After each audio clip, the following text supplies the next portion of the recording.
अस्सलाम वालेकुम दोस्तों, स्वागत है आप सब दा पीरां फकीरां दी नगरी चैनल विच। दोस्तों, अज दी वीडियो विच मैं तुहानू एक बहुत ही खास जानकारी दवांगा। इस वीडियो दे विच मैं तुहानू दसांगा कि कुछ लोग नब्ज़ देख के भी नब्ज़ नू छू के हथ दी नब्ज़ नू छू के दस दिंदे ने कि इस इंसान ते किसी भूत प्रेत दा साया है या नहीं।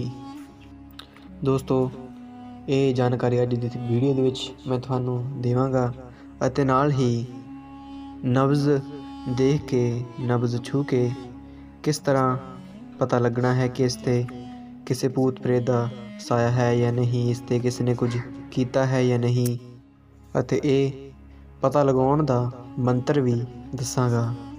सो दोस्तों, जेकर तुहाडे कोल इस तरह का कोई व्यक्ति आउंदा है तां तुसीं उसदी नब्ज़ देख के किस तरह दसना है, किस तरह पता लगाउणा है कि इस ते किसी भूत प्रेत दा साया है या नहीं। अते जेकर इस इंसान नूं किसी भूत प्रेत ने फड़िया है, इस ते किसी भूत प्रेत ने अपना कब्ज़ा कीता है तां ओह किस तरह कीता है।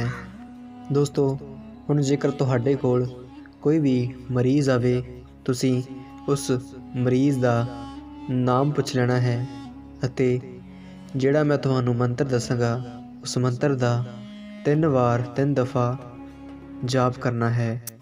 उस रोगी दी नब्ज़ नू फड़ के ही तुसीं इस मंत्र दा 3 दफ़ा जाप करना है अते उस तो बाद उस रोगी ते फूक मार देनी है।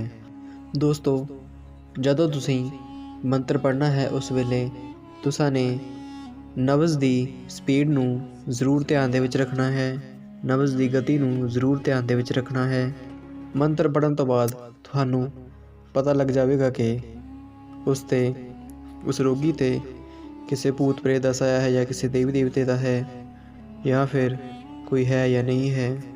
सो दोस्तों, हुण सवाल ये उठदा है कि आपां पता किवें लगाउणा है कि उस रोगी ते किसी भूत प्रेत दा या फिर किसी देवी देवते दा किसी शक्ति दा साया है या नहीं है। दोस्तों, जदों तुसीं 3 दफ़ा मंत्र पढ़ दोगे, फूक मार दोगे, उस तो बाद तुसां ने अपने मन दे विच ही ये कहना है कि मैं ये काम जन कल्याण दे लई कर रहा हाँ अते मैनू इस कर्म दे विच सफलता देना ते सिद्धि देना। सो उस तो बाद तुसां ने नब्ज़ नू उस तरह पकड़ी रखना है, फड़ी रखना है अते अपने मन दे विच ही ये प्रश्न करना है कि जेकर इस रोगी दे शरीर विच कोई देवी देवता है तां ये नब्ज़ ये नाड़ तेज़ चल के दिखावे, इस नब्ज़ दी गति तेज़ हो जावे। दोस्तों, ये गल तुसीं अपने मन दे विच कहनी है अते जेकर उस व्यक्ति ते उस रोगी ते किसी भी देवी देवते दा साया होवेगा, किसी भी देवी देवते की शक्ति होवेगी तां उस शख्स दी नब्ज़ तेज़ हो जाएगी। तो उस तो बाद जेकर तुसी भूत प्रेत दा पता लगाउणा है तां तुसी कहना है कि जेकर इस शख्स ते इस रोगी ते किसी ने कोई टूना टप्पा कीता है, इस ते किसी भूत प्रेत दा साया है तां ये नब्ज़ हौली चलनी, स्लो चलनी शुरू हो जावे अते जेकर उस ते किसी भूत प्रेत दा साया होवेगा तां ओह नब्ज़ स्लो चलनी शुरू हो जाएगी अते उस व्यक्ति दे जिस किसी ने भी टूना टप्पा किया है, वो किसी घर के व्यक्ति ने किया है या फिर बाहर दे व्यक्ति ने किया है। ये सारी जानकारी तुहानू उस नब्ज़ की गति तो ही मिलेगी। जेकर उस विच रोगी विच कोई भी शक्ति है, तुसी उस शक्ति नू नाम लैके पुछ सकते हो, जिवें काली माता है, दुर्गा देवी है या होर कोई भी शक्ति तुसी नाम लैके उसका पता लगा सकते हो। इस तरह तुसी अपने मन दे विच कहोगे कि जेकर इस दे शरीर विच देवी है तां इस नब्ज़ की रफ्तार तेज़ हो जाए, जेकर उस दे शरीर विच देवी होवेगी तां उस दी नब्ज़ की रफ्तार तेज़ हो जाएगी। अगर उस दे शरीर विच देवी नहीं होवेगी तां उस दी ਨਬਜ਼ ਦੀ ਰਫ਼ਤਾਰ ਸਲੋ ਹੋ ਜਾਵੇਗੀ। ਤੇ ਇਸੇ ਤਰ੍ਹਾਂ ਜੇਕਰ ਤੁਸੀਂ ਪੁੱਛੋਗੇ ਕਿ ਇਸ ਦੇ ਸਰੀਰ ਵਿੱਚ ਕੋਈ ਮਸਾਨ ਹੈ ਜਾਂ ਕੋਈ ਭੂਤ ਪ੍ਰੇਤ ਹੈ, ਜੇਕਰ ਉਸ ਦੇ ਸਰੀਰ ਵਿੱਚ ਕੋਈ ਭੂਤ ਪ੍ਰੇਤ ਜਾਂ ਕੋਈ ਮਸਾਨ ਹੋਵੇਗਾ ਤਾਂ ਉਸ ਦੀ ਨਬਜ਼ ਤੇਜ਼ ਹੋ ਜਾਵੇਗੀ, ਅਤੇ ਜੇਕਰ ਨਹੀਂ ਹੋਵੇਗਾ ਤਾਂ ਉਸ ਦੀ ਨਬਜ਼ ਹੌਲੀ ਚੱਲਣ ਲੱਗ ਪਵੇਗੀ। ਸੋ ਦੋਸਤੋ, ਇਹ ਤਾਂ ਸੀ ਕਿ ਨਬਜ਼ ਦੇ ਰਾਹੀਂ ਕਿਵੇਂ ਪਤਾ ਲਗਾਉਣਾ ਹੈ ਕਿ ਇਸ ਦੇ ਸਰੀਰ ਵਿੱਚ ਕਿਹੜੀ ਸ਼ਕਤੀ ਹੈ। ਇਹ ਸਾਰਾ ਕੁਝ ਤੁਹਾਨੂੰ ਨਬਜ਼ ਦੀ ਗਤੀ ਦੇ ਰਾਹੀਂ ਹੀ, ਨਬਜ਼ ਦੀ ਸਪੀਡ ਦੇ ਰਾਹੀਂ ਹੀ ਪਤਾ ਲੱਗੇਗਾ। ਹੁਣ ਜੇਕਰ ਉਸ ਵਿਅਕਤੀ 'ਤੇ ਕੋਈ ਭੂਤ ਪ੍ਰੇਤ, ਕੋਈ ਮਸਾਨ, ਕੋਈ ਚੁੜੇਲ ਦਾ ਸਾਇਆ ਹੈ ਤਾਂ ਉਸ ਸਾਏ ਨੂੰ ਕਿਵੇਂ ਹਟਾਉਣਾ ਹੈ। ਮੰਨ ਲਓ ਕਿ ਉਸ ਵਿਅਕਤੀ 'ਤੇ, ਉਸ ਰੋਗੀ 'ਤੇ ਕਿਸੇ ਮਸਾਨ ਦਾ ਸਾਇਆ ਹੈ ਤਾਂ ਤੁਸਾਂ ਨੇ ਮਸਾਨ ਦਾ ਮੰਤਰ, ਮਸਾਨ ਭਜਾਉਣ ਦਾ ਮੰਤਰ ਪੜ੍ਹ ਦੇਣਾ ਹੈ, ਜਿਸ ਨਾਲ ਉਹ ਮਸਾਨ ਭੱਜ ਜਾਵੇਗਾ। ਸੋ ਦੋਸਤੋ, ਹੁਣ ਮੈਂ ਤੁਹਾਨੂੰ ਇਸ ਮੰਤਰ ਨੂੰ ਸਿੱਧ ਕਰਨ ਦੀ ਵਿਧੀ ਦੱਸਣ ਜਾ ਰਿਹਾ ਹਾਂ। ਆਪ ਸਭ ਨੇ ਚੰਗੀ ਤਰ੍ਹਾਂ ਧਿਆਨ ਨਾਲ ਸੁਣ ਕੇ ਇਸ ਵਿਧੀ ਨੂੰ ਨੋਟ ਕਰ ਲੈਣਾ ਹੈ। ਦੋਸਤੋ, ਤੁਸੀਂ ਇਸ ਮੰਤਰ ਨੂੰ ਕਿਸੇ ਵੀ ਸ਼ਨੀਵਾਰ ਜਾਂ ਫਿਰ ਮੰਗਲਵਾਰ ਨੂੰ ਸਿੱਧ ਕਰ ਸਕਦੇ ਹੋ, ਜਾਂ ਫਿਰ ਕਿਸੇ ਹੋਰ ਤਿਉਹਾਰ 'ਤੇ ਇਸ ਮੰਤਰ ਨੂੰ ਸਿੱਧ ਕੀਤਾ ਜਾ ਸਕਦਾ ਹੈ। ਤੁਸੀਂ ਇਸ ਮੰਤਰ ਨੂੰ ਸਿੱਧ ਕਰਨ ਲਈ 1008 ਦਫਾ ਇਸ ਮੰਤਰ ਦਾ ਲਗਾਤਾਰ ਜਾਪ ਕਰਨਾ ਹੈ, ਅਤੇ ਸਿੱਧ ਹੋ ਜਾਣ ਤੋਂ ਬਾਅਦ, ਜਿੱਦਾਂ ਮੈਂ ਤੁਹਾਨੂੰ ਦੱਸਿਆ ਹੈ, 3 ਦਫਾ ਜਾਪ ਕਰਨਾ ਹੈ ਰੋਗੀ 'ਤੇ। ਉਸ ਤਰ੍ਹਾਂ ਤੁਸੀਂ ਇਸ ਮੰਤਰ ਦਾ ਪ੍ਰਯੋਗ ਕਰ ਸਕਦੇ ਹੋ। ਦੋਸਤੋ, ਮੰਤਰ ਸਿੱਧ ਕਰਨਾ ਹੈ ਜ਼ਮੀਨ 'ਤੇ ਬੈਠ ਕੇ, ਆਸਨ ਲਗਾ ਕੇ। ਮੰਤਰ ਸਿੱਧ ਕਰਨ ਵੇਲੇ ਧੂਫ ਅਗਰਬੱਤੀ ਜ਼ਰੂਰ ਜਗਾਉਣੀ ਹੈ। ਦੋਸਤੋ, ਤੁਹਾਨੂੰ ਕੋਈ ਵੀ ਭੋਗ ਪ੍ਰਸ਼ਾਦ ਰੱਖਣ ਦੀ ਜ਼ਰੂਰਤ ਨਹੀਂ ਹੈ। ਦੋਸਤੋ, ਇਹ ਮੰਤਰ ਬਹੁਤ ਹੀ ਸੌਖਾ ਹੈ ਅਤੇ ਤੁਹਾਨੂੰ ਇੱਕ ਦਿਨ ਵਿੱਚ ਹੀ ਇਸ ਮੰਤਰ ਦੀ ਸਿੱਧੀ ਪ੍ਰਾਪਤ ਹੋ ਜਾਣੀ ਹੈ।